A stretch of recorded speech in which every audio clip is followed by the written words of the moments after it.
ओम शांति। आप जीवन में ये 5 काम कर लेंगे तो सभी कर्म बंधन से मुक्त हो जाएंगे। बुरे कर्मों से छुटकारा पाने के 5 उपाय। आज हमारे जीवन में कोई भी मुसीबत आती है, समस्या आती है, तो वो हमारे कर्मों के कारण ही आती है।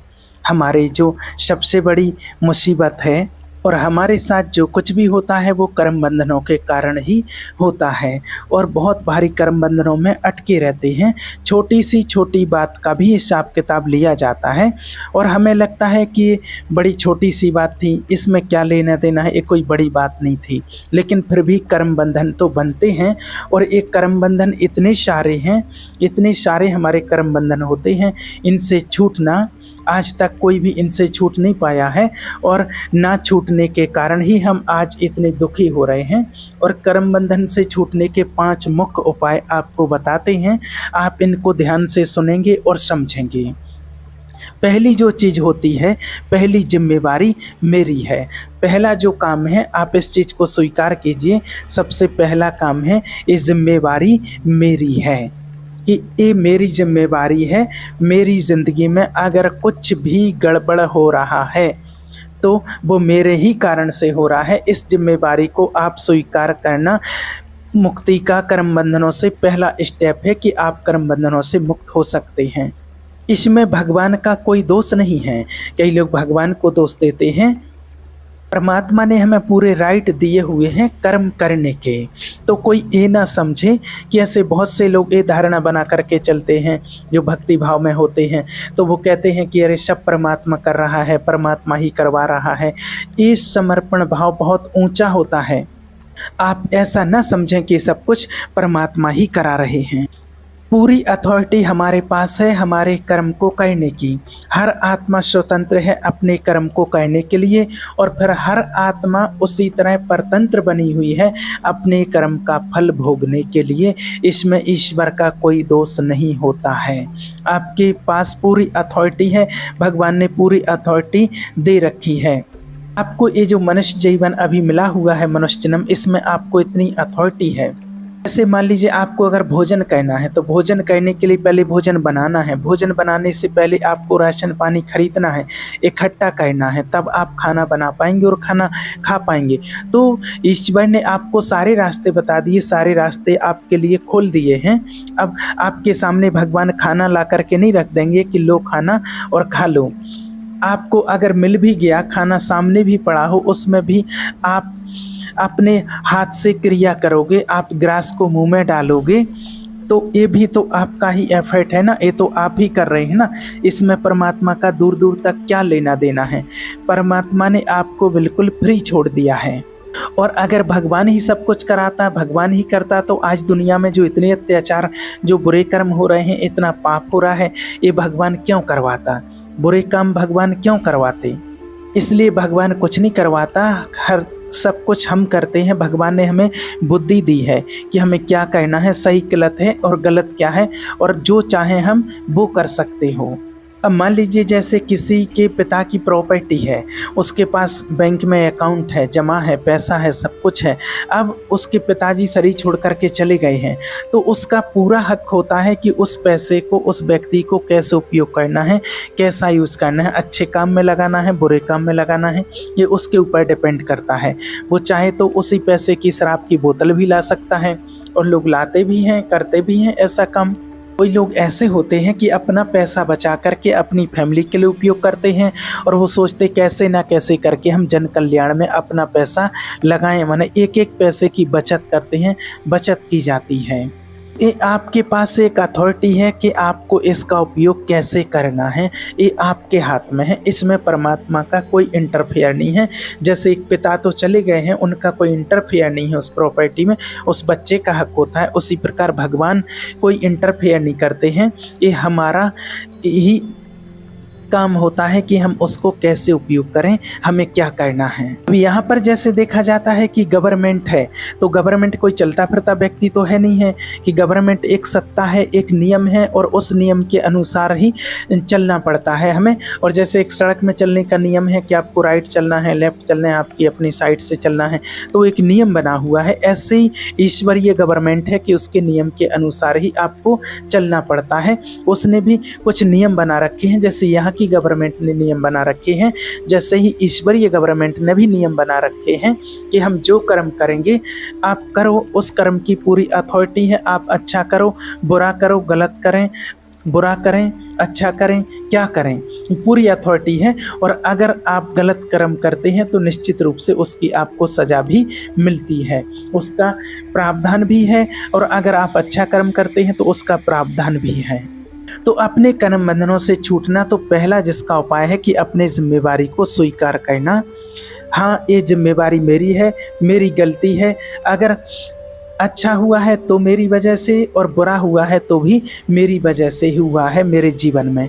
लेकिन कई लोग कहते हैं कि अगर कुछ गलत होता है तो वो दूसरों की वजह से, और अच्छा हुआ है तो हमारी वजह से। दूसरों पर ब्लेम लगाना तो बहुत आसान होता है, बहुत आसान होता है। लेकिन आप थोड़ा सा चेंज करके देखो अपना एटीट्यूड कि मेरी वजह से हुआ है, मेरी लाइफ में जो प्रॉब्लम आई है मेरी वजह से। दूसरी बात, जब पहला जो जिम्मेवारी को स्वीकार कर लिया, फिर दूसरी बात जो होती है, अब मेरे जीवन में अगर मैं सुखी हूँ, बहुत अच्छी बात है, लेकिन अगर मैं दुखी हूँ तो ब्लेम लगाने लायक कोई और नहीं है, वो भी मैं ही उसका जिम्मेवार हूँ। अब मैं ब्लेम करने लायक हूँ तो मैं फिर करूँ कैसे, मैं इस बंधन से छूटूं कैसे, इस ब्लेम से मैं बाहर आऊं कैसे। तो उसके लिए करना है आपको माफ़ी प्रार्थना। बाकी आप, भगवान की कोई दुश्मनी नहीं है, परमात्मा की कोई दुश्मनी नहीं है हमसे, कोई लेना देना नहीं है इस बात में हमसे। और परमात्मा हमें कोई ऐसा इंटरफेयर नहीं करते हैं हमारी लाइफ में, वो सुप्रीम पावर है जो हमें चला रहा है। लेकिन दो लोगों के बीच में कर्म बंधन बनते हैं। आपने किसी व्यक्ति को सताया, आपने किसी व्यक्ति को तकलीफ दी, उसको शारीरिक या मानसिक पीड़ा पहुंचाई, आपके दो लोगों के बीच के कर्म बंधन है। इसमें परमात्मा का कोई रोल नहीं। परमात्मा देख रहा है कि अच्छा, और जब आप किसी को सता रहे थे तो जो वो व्यक्ति था उसके मन से जो भाव निकल रहे थे कि जब मेरा समय आएगा तो मैं इस व्यक्ति को बताऊंगा।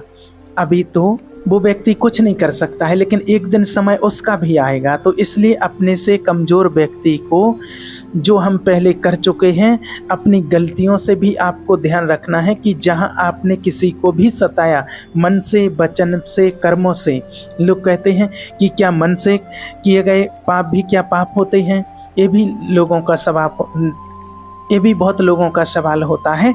तो देखिए, मन से किए गए, मन में जो संकल्प करते हैं तो ये मन से किए गए पाप आपको धकेलते हैं, आपके ऊपर प्रभाव डालते हैं। तो उससे संकल्पों से क्या होता है, आज नहीं तो कल आप करोगे भी जरूर पाप। क्योंकि हम जब कोई भी काम करते हैं तो पहले हमारे मन में ही विचार आते हैं, सबसे पहला संकल्प हमारे मन में आता है और फिर वो काम हम करते हैं।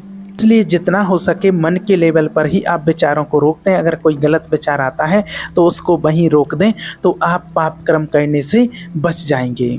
दूसरी बात, जो आपने कर दिए हैं उसके लिए आपको क्या करना है, उसके लिए आपको माफ़ी मांगना है। माफ़ी प्रार्थना आप क्यों, इतनी गजब की चीज़ होती है माफ़ी प्रार्थना। आज तक हमने एक भी व्यक्ति को ऐसा नहीं सुना होगा, ऐसा नहीं देखा कि जिसने कहा हो कि मैंने माफ़ी प्रार्थना बहुत की है लेकिन मेरे जीवन में कोई परिवर्तन नहीं आया। बेशक वो कोई भी व्यक्ति ने ये नहीं कहा है। देखिए, ऐसा नहीं हो सकता कि आप जैसा चाहोगे बिल्कुल वैसा ही हो जाएगा, ऐसा कोई यंत्र तंत्र मंत्र नहीं है। आप माफ़ी प्रार्थना करो तो सही, आप माफ़ी मांगो तो सही, सामने वाले पर प्रभाव पड़ेगा और ज़रूर पड़ेगा। अगर करनी बहुत भयंकर हो, कई लोग कहते हैं कि हमने तो 4 दिन कर लिया, 21 दिन कर लिया, 11 दिन कर लिया, कोई प्रभाव नहीं पड़ा। लेकिन जब कर्म बंधन ही बहुत गहरा हो तो इतनी जल्दी उसका प्रभाव नहीं पड़ेगा। अभी कभी चेंज नहीं आएगा, चेंज आता है, लेकिन आपके हृदय के ऊपर जो बर्फ़ पड़ी है वो पिघलना शुरू हो जाए, पहली बात तो ये है, तो पिघलना ज़रूरी है उसका। दूसरी बात ये समझना कि माफ़ी प्रार्थना में कहते क्या है, मन से, वचन से, कर्म से, इस जीवन में या पिछले जीवन में अगर मेरे से कोई गलती हुई है तो दिल से आपको कहना है मुझे माफ़ कर दो। किसके प्रति करें? अगर कोई व्यक्ति आपके जीवन में है और वो आपको दुख दे रहा है तो उसके प्रति आपको करना है, और अगर कोई व्यक्ति आपके जीवन में नहीं है, अगर कोई व्यक्ति की वजह से आपको दुख नहीं मिल रहा है फिर भी आप दुखी हैं, तो फिर आप सीधे सीधे परमात्मा से माफ़ी मांगें, आप यूनिवर्स से माफ़ी मांगें। ये बहुत ज़रूरी है। अनेक लोगों के दुख दूर करने का ये फार्मूला है। ये माफ़ी प्रार्थना डेली आपको करनी है। सुबह और शाम आप डेली की आदत बना लीजिए, अनेक कर्मों से आप वैसे ही छूट जाएंगे। अब तीसरी जो चीज़ है, अगर आपके रिश्ते खराब हैं, अगर रिश्ते में बहुत तकलीफ़ दे रहे हैं, रिश्ते में तकलीफ़ आ रही है, तो उनसे बोलना है आपको please sorry, I am sorry. ये आपको बोलना है, उनसे इस तरीके से माफ़ी मांगना है और उनको थैंक यू बोलना है। इससे सिद्ध होता है कि आप पश्चाताप कर रहे हैं, जो आपके अंदर नफ़रत थी उसको आप ओवरकम कर रहे हैं, उसको आप रिमूव कर रहे हैं, उसको आप डिलीट कर रहे हैं। उस भाव को आप चेंज करें, और चेंज करने के लिए है क्योंकि नफ़रत का भाव है, और अगर नफ़रत है तो उस नफ़रत के भाव से आप जब तक बाहर नहीं आ सकते, जब तक आप उस व्यक्ति को दिल से माफ़ नहीं करेंगे, दिल से आप सॉरी नहीं बोलेंगे, नहीं तो आगे चल कर के फिर आपको उसका कर्ज चुकाना पड़ेगा। इस बार वो आपके ऊपर भारी है, अगली बार आप उसके ऊपर भारी होंगे, जब उसका समय होगा उसकी सत्ता होगी। इसलिए आप इस कर्म संबंध को यहीं पर ख़त्म कीजिए और उनसे माफ़ी मांगिए और उनको दिल से सॉरी बोलिए। प्रकृति का नियम है ये, जिस रूप में आपने किसी को तकलीफ दी थी, उस व्यक्ति को उसकी मन स्थिति समझाने के लिए जिसे तकलीफ दी है वो कितना दुखी हो रहा होगा, आप सोचिए। मान लीजिए एक व्यक्ति अपनी वाइफ को मारता है, दुखी करता है, उसको पीटता है, उसको टॉर्चर करता है। वो जिस रूप में कर रहा है, एक पत्नी होने की पीड़ा एक पत्नी को ही पता होता है। जब वो दुख मिलता है, जब वो पति है तो अपने आप में शक्तिशाली है, ताकतवर है, या इसके पास पैसा है, पत्नी के पास इसमें से कुछ नहीं है, और अगर फिर भी वो पति पत्नी को परेशान करता है तो इसकी सज़ा कैसी होगी? बिल्कुल जैसा व्यवहार अभी पति कर रहा है, बिल्कुल ऐसा व्यवहार उस परिस्थिति में नहीं पहुंचेगा। तब तक उस दर्द को वो नहीं सह पाएगा, तब तक उसको अपनी प्रॉब्लम समझ में नहीं आएगी कि इसकी तकलीफ़ क्या है।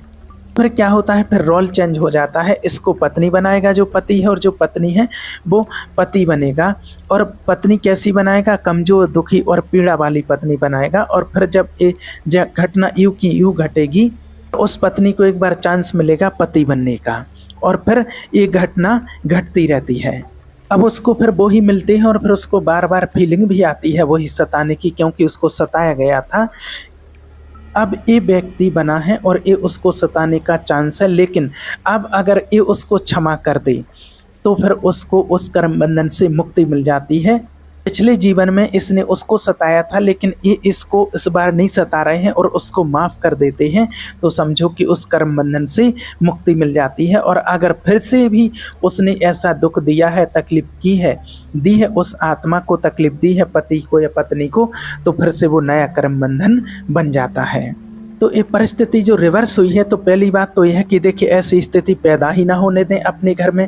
हम माफ़ी मांग सकते हैं, प्यार से निपट सकते हैं, और जब स्थिति अगर पैदा हो गई है तो उसमें माफ़ी प्रार्थना करके और कोई भी उपाय करके आप बाहर निकलने का प्रयास करें, और किसी के प्रति नफ़रत का भाव ना रखें। चाहे कोई किसी भी प्रकार का बुरे से बुरा व्यक्ति क्यों ना हो, उसके प्रति नफ़रत का भाव ना रखें, और बदले की भावना से छुटकारा पाने की कोशिश जितनी कर सकते हैं उतना करें।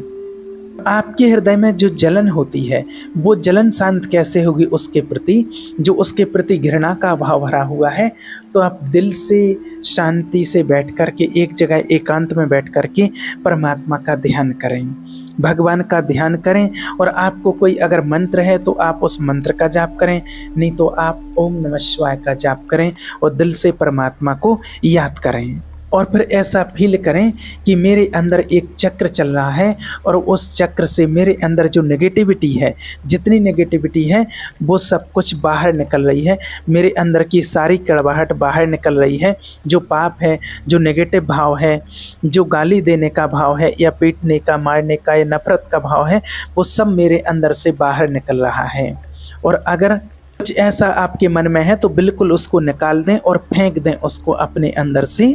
और अगर इस समय में कोई बुरा करे, इस समय में कोई आपको बार बार तकलीफ दे रहा हो, तो उसके लिए फिर क्या करेंगे, तो जहाँ तक तो हो सके आप उसको इग्नोर करें। आप कोशिश करें कि उसको इग्नोर करते रहें। अगर आपको कोई दुख भी दे रहा है तो भी आप इग्नोर करते रहें जितना हो सके। फिर भी अगर कोई आता है, अगर आपको अभी कोई दुखी कर रहा है तो ज़रूर आपने कभी किसी को दुखी किया होगा, क्योंकि हर किसी को चांस मिलता है। अगर आपको अभी कोई दुखी कर रहा है या दुखी कर रही है तो अब आप उसको दुख नहीं दो, वो क्योंकि आपने कभी दिया था इसलिए वो मिल रहा है। तो ऐसी स्थिति अब आप आने ही नहीं दो, नहीं तो आप फिर से उसी बंधन में फंस जाओगे।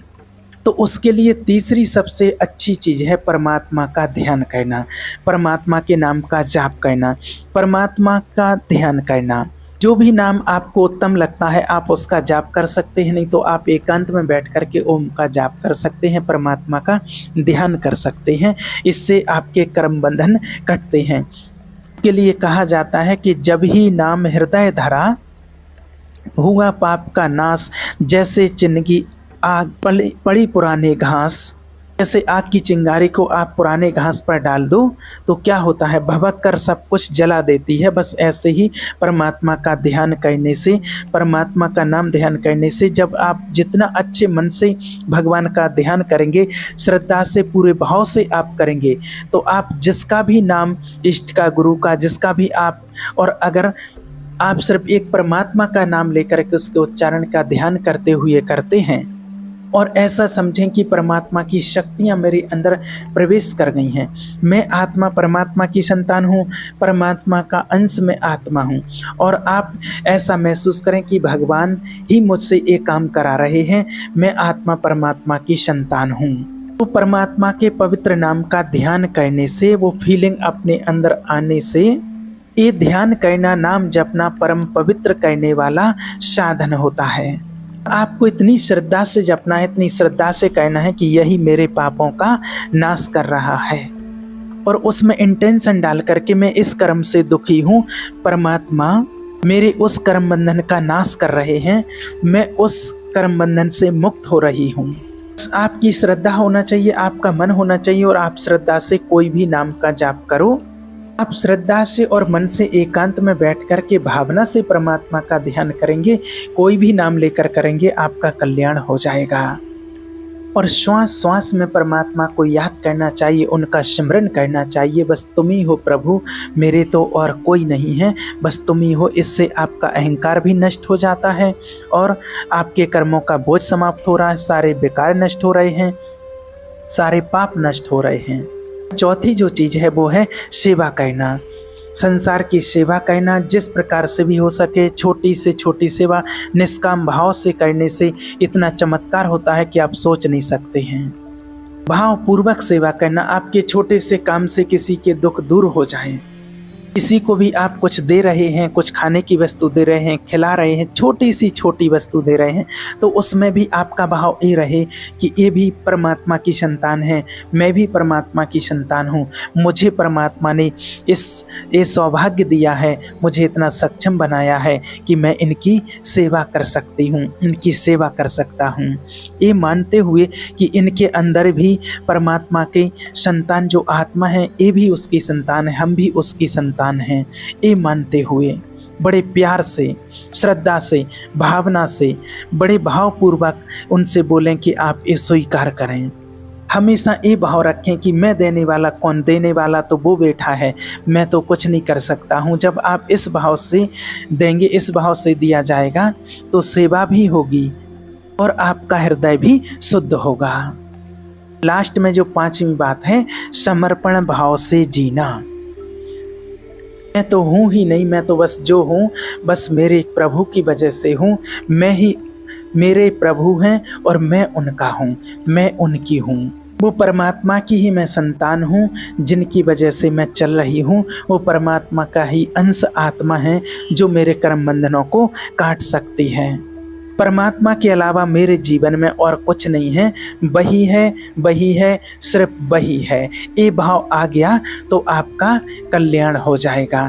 तो ये 5 साधन आपको बताए हैं आत्मा के कल्याण के लिए, अपने पाप कर्मों से छुटकारा पाने के लिए। तो आपको इनको अपने जीवन में उतारना है और अपने बुरे कर्मों से, कर्म बंधनों से आपको मुक्त होना है। ओम शांति।